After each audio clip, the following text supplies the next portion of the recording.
Hundreds of wildfires continue to burn out of control all across southern Ontario. And the smoke has been blanketing parts of the U.S., especially downwind here in western New York, creating unhealthy conditions in our area. We're joined by Professor Chris Field, a climate scientist at Stanford University and the director of the Woods Institute for the Environment. Plus, he played a key role in providing scientific information for the Paris Climate Accord. Chris, thank you for joining us. My pleasure. Thank you. All right, I have lived here my entire life in western New York, most of my life. This is the first I'm seeing of this wildfire smoke here in the past few years. Can you explain what's going on? Well, climate change is at the core of the issue. The number of wildfires in Canada has actually been going down over the last several years, but the size of the wildfires and the number of really big wildfires has been going up. They're going up because drier forests caused by the warmer climate conditions are more likely to burn longer, and they're harder to suppress. It is amazing how much smoke we're seeing being transported. And that's a combination of two important factors. One is the larger amount of area that's burning, and then sometimes you just get unlucky with the weather, and the wind is really channeling the smoke over central New York and then down through the eastern seaboard. Fortunately, the weather forecast is for some moderation in that wind pattern over the next few days, but we're likely to see the smoke generation from the fires continue over weeks.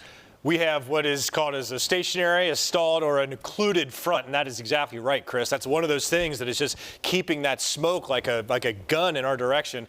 My question to you is, when it comes to the isolation of these fires in that area of southern Ontario, can you give people an idea of what maybe that land looks like, those forests are, and how do they compare, if at all, to maybe the wildfires that people might be more familiar with out west, say in California or Idaho?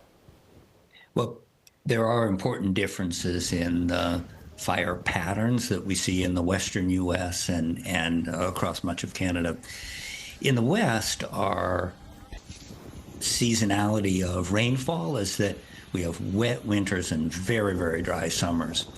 The result of that is that the vegetation just dries out and essentially bakes, so that by the October-November timeframe, it really becomes almost explosive. Across Canada, the pattern's different.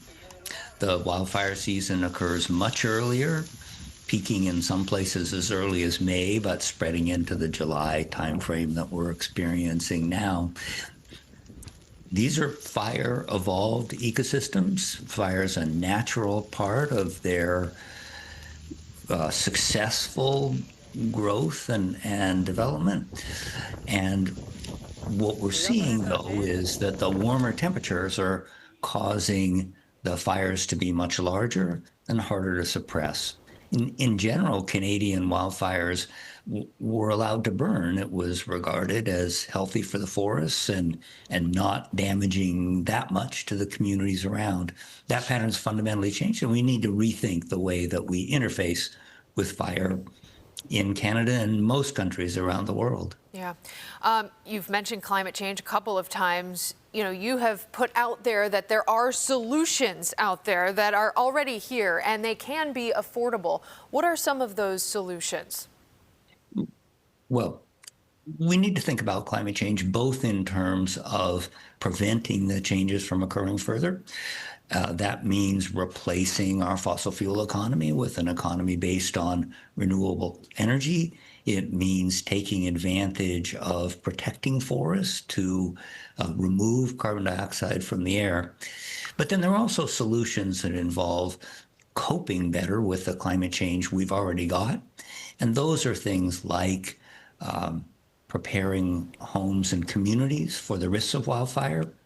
It means things like making sure that there are structures with good air quality, the appropriate filtration in homes, libraries, schools, public gathering places. We really need to be in an environment where we expect that there are going to be these fires in the future, no matter what we do. and efforts to protect our communities, our homes, and especially the vulnerable people around us are a low-cost, high-success way to approach the problem. At the same time, we need to be investing in decreasing the forcing of climate change so we don't make the problem worse in the future. Dr. Chris Field, thank you so much for joining us. A wealth of information about this topic. I imagine it's something, because it's going to be sticking around for a while, we probably have not seen the last or heard the last from you. Thank you so much for joining us. Thank you. We have not, but thank you.